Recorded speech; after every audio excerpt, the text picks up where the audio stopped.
Alright, what's going on, guys? Welcome back to another video on the channel. In today's video, I'm going to be showing you guys my entire keyboard and mouse collection. And also, if you guys haven't checked out last video, I did a full final 2020 setup tour. And I definitely wanted to also get out this video where I show you guys all the stuff I did pick up in 2020. As well as that, I want to talk about in this video what my favorite keyboard is, what I use each keyboard for, and also what my favorite mouse is and what mouse I would recommend you guys to pick up for yourselves. But before we get too far into today's video, if you guys haven't already gone ahead and left a like in this video and also subscribe to the channel, I would greatly appreciate it. And yeah, let's go ahead and just jump into today's video. So with that being said, the first ever keyboard that I owned ever was indeed a membrane keyboard, and it's actually the Razer Synapse Chroma. And also, every single keyboard and mouse I talk about in this video will be linked in the description if you guys do want to check it out on Amazon or pick it up for yourself. I'll greatly appreciate it if you could use those links. I do earn a small commission, so I do appreciate you guys that do use those links. But yeah, this is a membrane keyboard. If you guys don't know the difference between membrane and mechanical switches, membrane switches are basically just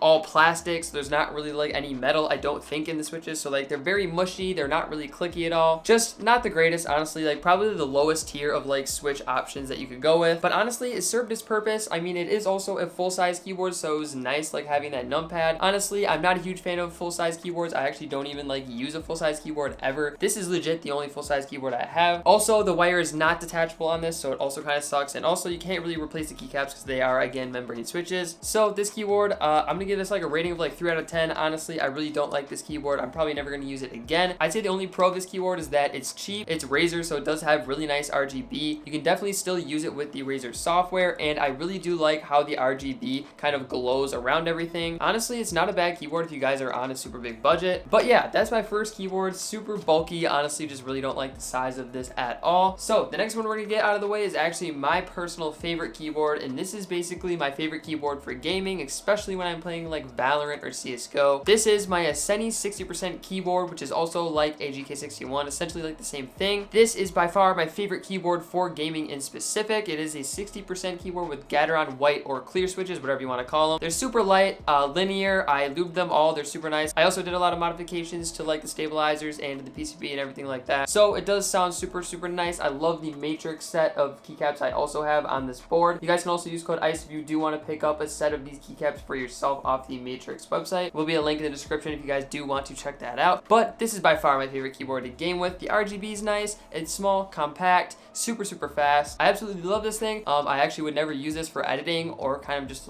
browsing stuff on my computer, because I do kind of just like having the other buttons, the arrow keys and stuff like that for editing. But this keyboard, super nice. We also have, the custom spacebar from Matrix as well, and we do have an Asusceni keycap over on the corner as well, which is super cool.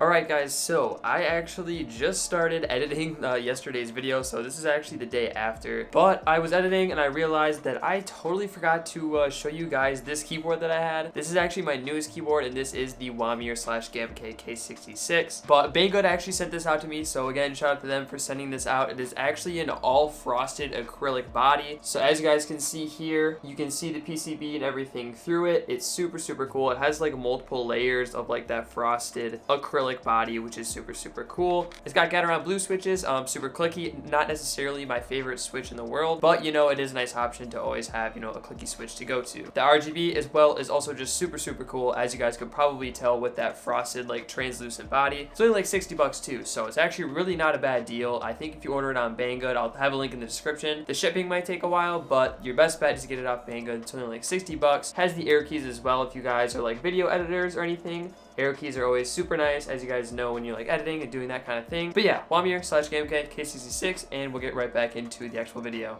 So getting into the last two keyboards that I have before we get into the mice, I have the Razer Huntsman Tournament Edition, which is a TKL or 10 key list size. As you guys can see, the keycaps are totally just disassembled here. This thing's kind of just, chilling here. I haven't really used it in a long time. But this keyboard, I really like it. It's really fast. I'd say the only problem with this is that this keyboard does retail at $130, which I think just is a little too much for it. If you guys can find this for $99 or $110, I would recommend, but honestly, if it's anything over that, I would not recommend. Regardless, I do like the TKL size. I like having, the little arrow keys. Maybe I'll do some kind of build with it in the future on the channel if you guys want to maybe see. And then getting into one of my other favorite keyboards, probably my second favorite keyboard right now, is the Kron K6. This one with Gateron yellow switches and some custom keycaps that actually have front-facing lettering, if you guys can actually see that. This one is my second favorite because it has an insanely long battery life. and it is also wireless, so it's perfect for my laptop setup right here. It automatically turns off as well, which is super nice because I don't have to worry about like turning it on or turning it off, and it's lasted me weeks and I have still not charged it. So I can just leave it sitting here, I can tuck it underneath, I can literally move it around wherever I want, and I can still use it with my laptop right here. So it's super nice and convenient. The lube together on yellow switches are super smooth if you guys have ever used them or heard a sound test. I also do have sound tests for all the keyboards that you guys see in this video. I'll leave a link to my other channel in the description. It does have a sound test for every single keyboard, so make sure to go check out that channel if you guys want to know what these sound like. But again, the lube together on yellow switches in this keyboard are honestly just so buttery smooth, and it is so nice. And then I guess this kind of counts as a keyboard. As you guys know, you've probably seen this on the channel many times, but this is my wireless numpad that I do use for like switching transitions on my stream and stuff like that. I use this for crunching numbers as well when I'm like using a calculator on my computer, so it does come in handy with various things. It's wireless, it has blue mechanical switches. Honestly, you can't really go wrong with it. So that's all the keyboards. Let's go ahead and jump right into the mice. So I'm just gonna get right into it. My favorite mouse out of all of the mice that I do have, hopefully I said that right. Anyway,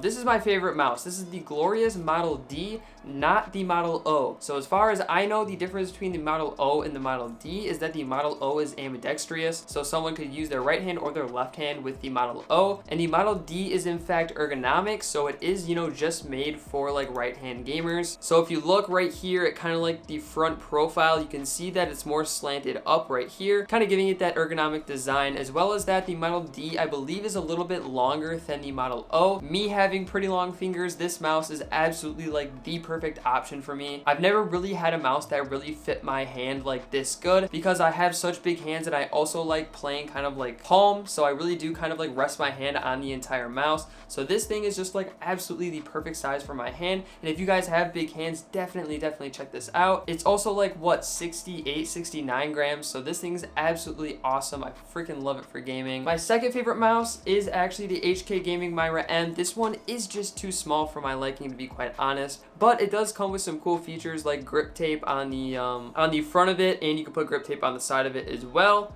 Also got two side buttons. This one is ultra lightweight as well, actually coming in about 63 grams, so a little bit lighter than the Model D. This one's super nice, not as much RGB, but it does come in at $40, so $10 cheaper than the glorious Model D that does come in at $50. Highly recommend this if you guys are looking for like a budget Model D or a budget Model O, but again, I think if I had to like choose one or the other, I would still spend the extra $10 or save up to spend the extra $10 to get the glorious Model O or the glorious Model D. But let's get into the third mouse. This is one of the first mice that I ever got. This is actually the Razer Mamba Elite. This one being, you know, a little bit heavier than the other options I've shown, obviously. More of like just a productivity mouse. I did use it for gaming for a long time, but like after the first day of using like an ultra lightweight honeycomb mouse, I could not go back to this for gaming. I don't think I've used it since I've gotten the glorious Model D. Not much to say here. The RGB is super nice with the Mamba Elite. Razer always having really good RGB on pretty much all of their products. Honestly, just for aesthetics, you can't really go wrong. I never had any problems with any of these mice that I've mentioned either. I can't really show you guys up close, but we also have the Razer